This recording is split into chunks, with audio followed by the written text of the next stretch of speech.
Hola amigos de internet y bienvenidos al canal de Manuel Andrade.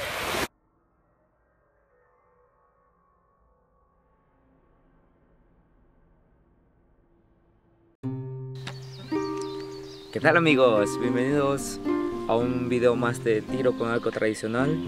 En esta ocasión quería presentarles nuestro nuevo circuito, el circuito que hemos construido en estas primaveras para disparar afuera. Es bastante pequeño hasta los momentos, hemos puesto solo 6 animales en el bosque. Quizá pondríamos unos 8 o 9 más, pero todavía lo estamos pensando. Vamos a ver cómo va a ser el circuito, cuántas rondas vamos a tener y demás. Pero los 6 animales que están ahorita en el bosque están bastante bien colocados y hoy quiero mostrárselos. Antes de seguir con el video, quería darle las gracias a mi amigo José Pérez de Lavoe Archer por ese tremendo intro que me hizo. Si no conocen el canal de mi amigo, le dejo en la descripción, le dejo su canal para que lo visiten si les interesa el tiro con arco. Él tiene varias modalidades, practica tiro con arco tradicional, también tira con arco desnudo y tiene unos videos bastante interesantes. Me gusta mucho uno que une sus dos pasiones, que son el bailar salsa y con el tiro con arco. Bueno amigos, sin más que decir, síganme, vamos a ver el pequeño circuito que hemos construido.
Bueno amigos, espero les haya gustado el pequeño parkour que hemos hecho hasta el momento.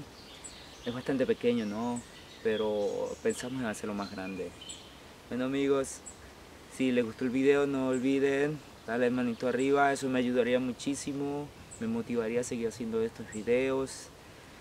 Si conocen a algún arquero que les gustara también este video, no olviden compartirlo para que lo vean. Y bueno amigos, hasta un próximo video.